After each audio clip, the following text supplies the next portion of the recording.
Urwego rw'ubucukuzi bw'amabuye y'agaciro mu Rwanda rutezweho kugira uruhare rw'ibanze mu kongera ubukungu bw'igihugu. Ibyo birasaba gushyira ingufu nyinshi mu kuvugurura uru rwego hagamijwe kongera umusaruro. Guverinoma y'u Rwanda yifuza ko guhera mu mpera z'umwaka wa 2017 urwego rw'ubucukuzi rwaba rwinjiza nibura amadovize agera kuri miliyoni 400 z'amadolari y'Amerika buri mwaka. Kugira ngo ibyo bigerweho ariko haracyari byinshi byo kongerwamo ingufu mu bucukuzi. Muri byo twavuga nko kongera imari ishorwa mu bucukuzi ndetse no korohereza abacukuzi kuyigeraho. Hari benshi mu bacukuzi bagifite ingorane mu kubona inguzanyo zo gushora mu mirimo y'ubucukuzi.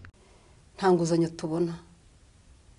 Bibaye byiza amabanki akatugirira icyizere akaduha inguzanyo ku bw'ibirombe twabasha gukora imirimo y'ubucukuzi. Iyi ndacu ureba yinjiza toni 5 za wolframu mu kwezi. Izo toni 5 nizo zihemba ba bantu hakavamo n'andi mafaranga agura ibindi bikoresho. Kurabona ko hakenewe ibikoresho byinshi nk'amagorofane, imashini n'ibintu bitwara amafaranga. Kera hariho gucukura mu buryo butemewe, abantu bagacukura nyine badafite gahunda, ariko ubu ngubu umuntu wese uhabwa ibyangombwa agomba kuba afite n'ibikoresho byabugenewe n'ibintu biba bisaba gushora. Kugira ngo rero winjire muri uwo mwuga ugomba kuba ufite igishoro gihagije. Aho niho umucukuzi yatangiye kumva akavuga reka mve muri mu bucukuzi informel ngiye mu bucukuzi buri formal. Mu kuba formal rero ukeneye amikoro. Banki nayo yakagombye kutugira icyizere bitewe n'imirimo dukora n'umusaruro dufite. Ariko iyo babwiye kuzabishyura ku mafaranga avuye mu birombe ntabwo bajya bizera ibiva mu butaka. Je numva nka banki ingira icyizere ikampa inguzanyo nshobora no guca izindi sime 3. Nashaka ibikoresho bishyashya kandi bigezweho. Nazana imashini ziyungurura amabuye, izo nazigurira. Hari imashini zitunganya umusaruro, ariko uko nkukuye ukunguku kubera ubushobozi bukeya niko nkutanga. Ugasanga hari ibyo mpombye kubera ko nanjye ko hari ibyo ntujuje bikora ya mabuye. Nk'imashini zicukura, urabona ndakoresha zira mashini zitwa murotopiki, ariko nazana izindi mashini zifite ingufu zirushije ubushobozi, imirimo y'ubucukuzi nkabasha kuyinoza neza. Bamwe babanje gutanga amazu yabo, babanje gutanga imirima yabo, amasambu yabo nka garanti muri banki. Ariko uko imirimo igenda itera imbere ni nako bagenda bakenera none amafaranga menshi. Kuko nkuko mubizi mu bucukuzi hakenerwa menshi, ntabwo ari amafaranga asanzwe nkuko utanga inzu bakaguha miliyoni 100 mu bucukuzi. Ngira ngo nicyo gitekerezo twaragitanze, twaravuze hari hakwiye kubaho ikigega cyazafasha abacukuzi nkuko hariho fonero ifasha cyangwa se BDF ifasha nyine mu buhinzi n'ubworozi. Nubwo hakigaragara ingingimira mu gutanga inguzanyo mu mishinga y'ubucukuzi, ariko hari amwe mu mabanki n'ibigo by'imari byatinyutse bikaba bikorana n'abacukuzi. Banki I&M imaze gutanga inguzanyo ingana na miliyari 10 z'amafaranga y'u Rwanda mu mishinga y'ubucukuzi. Mu birori byo kwizihiza umunsi mpuzamahanga w'umucukuzi umwaka ushize wa 2014, banki I&M yahawe igihembo nka banki yarushije izindi gukorana n'imishinga y'ubucukuzi bw'amabuye y'agaciro. Twasabye umuyobozi mukuru wa banki nkuru y'igihugu kudukorera ubusesenguzi, akatubwira banki yatanze amafaranga menshi kandi ku bantu benshi bari mu murimo wo gucukura, gutunganya no gucuruza amabuye y'agaciro. I&M bank yatanze 70%. We are dealing with approximately 6 mining companies. Kugeza ubu turakorana n'amasosiyete y'ubucukuzi agera muri 6. Tukaba twaratanze inguzanyo ku mishinga y'ubucukuzi mu masosiyete 4 muri ayo. Rero dusanga hari inyungu mu rwego rw'ubucukuzi mu Rwanda, rukaba runafite umwanya w'ingenzi mu by'igihugu cyohereza hanze.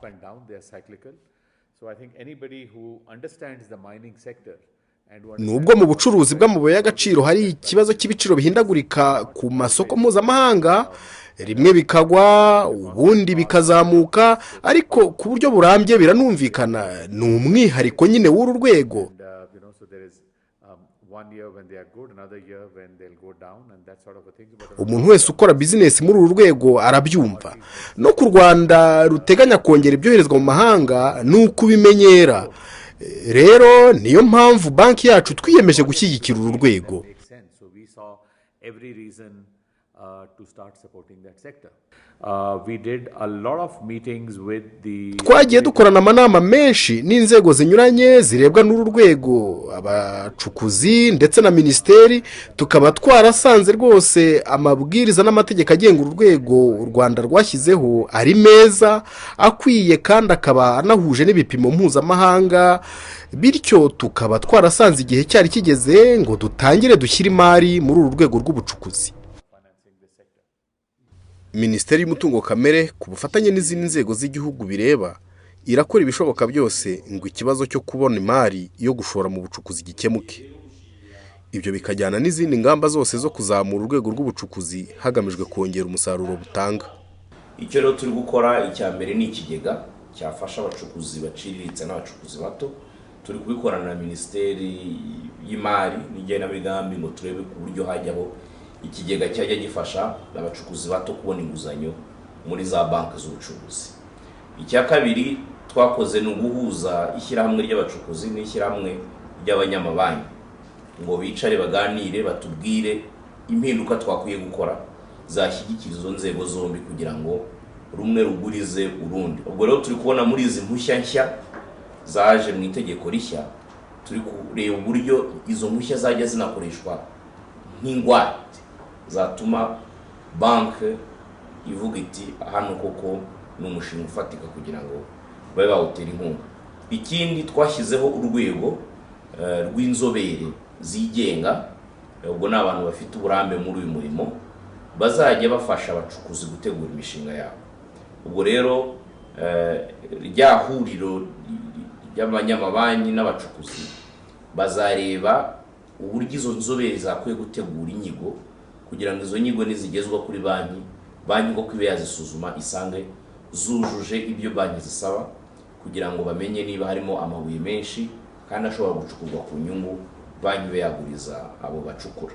Mu nama duherutse kugirana n'amabanki yose ko twaravuga tutari ko mbere kujya muri World Bank gushaka amafaranga, amabanki yacu yo akora iki? Nta kuntu byakumvikana yuko urwego rw'imari rw'u Rwanda rwaba rudashyira amafaranga mu bikorwa nk'ibyo ngibyo. Ahangaha naho twaraganiriye haza kugaragara ko hari ibibazo binyuranye, cyane cyane amabanki yaravuga ati umuntu araza akakubwira ati nkeneye amafaranga yo kugura ibikoresho kugira ngo ncukure amabuye, ariko adashobora kukubwira ati mfite ibyangombwa byuzuye binyemerera kuzacukura amabuye aha hantu mu gihe kingana gutya. Icyo kibazo ntekereza yuko Minisiteri ishinzwe ubucukuzi yaragikemuye ko nko mubizi hariho amategeko mashyashya yashyizweho yerekana mu by'ukuri amasezerano y'ubucukuzi leta igomba kugigira n'abacukura hakurikijwe uburemere n'ikigereranyo cya buri kinombe n'igihe gishobora gucukurwa. Icyo ngicyo ntekereza ko ni ikibazo kiri kugenda gikemura ibibazo byinshi bituma amabanki ashobora kugira icyizere cy'uko umuntu uje kuyasaba amafaranga byibura bagaragaza yuko afite ibyangombwa by'ahantu azacukura ku gihe kirekire. Ikindi kibazo cya kabiri amabanki abaza, ntabwo bashobora guha amafaranga udashobora kuvuga uti iki kinombe kirimo amabuye y'agaciro ashobora kuba angana gutya niyo umubare waba utari 100% nyakuri, ariko byibura hafi aho. Ibyo nabyo birimo biragenda bikemuka nkuko mubizi. Minisiteri ishinzwe ubucukuzi nanone yakoze igikorwa cyiza cyo gushyiraho urwego rw'impuguke mu byerekeye ubumenyi bw'ubutaka bashobora gufasha abantu bacukura ibinombe nk'ibyo ngibyo kuba bamenya neza mu rwego rw'ikigereranyo ikigereranyo cy'amabuye ashobora kuba ari mu binombe binyuranye. Habayemo kuganira ku byerekeranye ukuntu hakorwa business plan, kuko urumva umucukuzi we ni umucukuzi, ariko kugira ngo akore business plan akeneye nyine umuntu umukorera iyo nyigo. Ibyo nabyo twabiganiriyeho. Banki itubwira nyine tuyisaba yuko iduha icyo twakwita nka application ibisabwa kugira ngo umuntu abe yabona umwenda. Amafaranga rero twe dusaba twumva twasaba amafaranga tukaba twaganira ku nyungu ufashe ku nyungu y'ubucuruzi busanzwe ntabwo byatworohera. Ikindi cya kabiri, igihe batanga cyo kuba wakwishyura, twebwe ubucukuzi ni ubucukuzi buba bufatana n'umurimo ushaka gukora igihe kirekire. Ibyo nabyo ni bimwe tukeneye ko byazaganirwa. Niyo mpamvu twashyizeho urwo rwego rw'inzobere, tunashyiraho amabwiriza y'uburyo imishinga igomba gutegurwa. Biracyari mu ntangiriro, tuzakomeza tugenda tubivugurura, ariko ahantu hambere ni n'amahugurwa turi gukora kugira ngo dukorane n'abacukuzi bamenye gutegura imishinga myiza inoze. Icya kabiri nabwo ni ukwegera za banki, tuzisobanurira yuko urwego rw'ubucukuzi ari zimwe mu nzego bakwiye naho gushoramo amafaranga yabo, kuko ari urwego rufite icyizere cyiza ejo hazaza. Kandi nabwo twatangiye kugirana ibiganiro dufatanije na za banki ndetse n'izindi nzego za leta zitandukanye kugira ngo ibyo bintu bigende bisobanuka. Bring us bankable projects. Don't just come and say that we want this much of finance. Abacukuzi nibatuzanira imishinga ikoze neza ku buryo yakirwa na banki koko. Atari ukuvuga gusa ngo turashaka inguzanyo ngo amabanki ntazitanga. Nimuzane imishinga myiza ya banki. Reka tuvugishe ukuri. Ni ikibazo cy'ipiganwa. Buri banki yose yaba I&M cyangwa indi ikora ubucuruzi bwo kuguriza kandi burimo ingaruka. Mutanga ingwate natwe tugatanga inguzanyo ku mishinga myiza. Atari ibyo ntabwo byaba byumvikana. Muri make rero, banki ikora ubucuruzi bwo gutanga inguzanyo, kandi ubusabe bwose bugomba guherekezwa n'imishinga ikoze neza, ishyigikiwe n'inyandiko nziza zigaragaza imicungire y'imari, kuko turacyabona hari ibibazo byo gutanga amakuru arebana n'imari akenewe mu mishinga isaba inguzanyo. Bagombye kuduha ibikenewe byose byadufasha gukurikirana inguzanyo, bagafatanya natwe mu kunoza umutekano wa bizinesi. Hanyuma rwose ndahamya ko ibyo byuzuye banki izakira neza iyo mishinga. Ikibazo cy'ingwate ku nguzanyo zisabirwa imishinga y'ubucukuzi nacyo ngo kiragenda gishakirwa igisubizo. Ikibazo cy'ingwate kuri bariya bacukuzi ni ikibazo kinini cyane, kuko amabanki yaravuga ati ese ikinombe wahawe na leta twagifataho ingwate. Mu nama y'ubushize hajemo ibitekerezo rwose, turavuga tuti n'ubundi ikinombe ugihawe ntabwo kibonera ubuntu. Hari amafaranga utanga kugira ngo ushobore kugira uburenganzira bwo kugicukuramo ayo mabuye.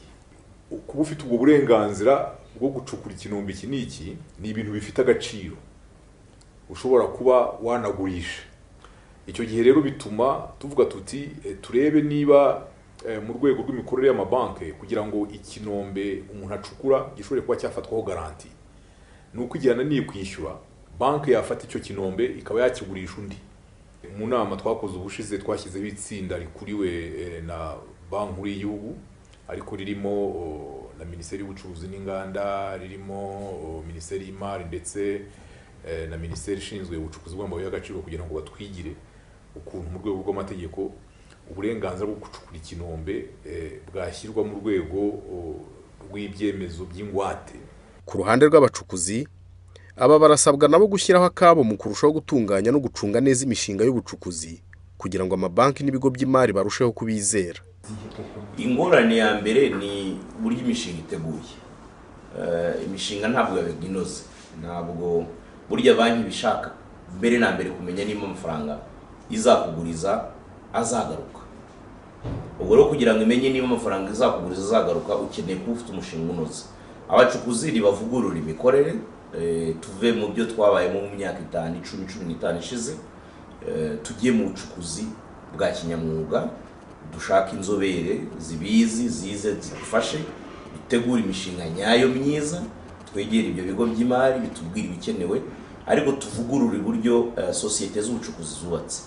Murabona yuko byari bicyubatse nk'ahari twa entreprise dutoya, kugira ngo rero ube washobora kugera ku rwego wiyegereza banki bisaba kuba wubakitse nk'urwego rufatika, ni ukuvugurura imikorere n'uburyo gahunda zabo zubatse, kandi minisiteri nicyo ishinzwe kubafasha.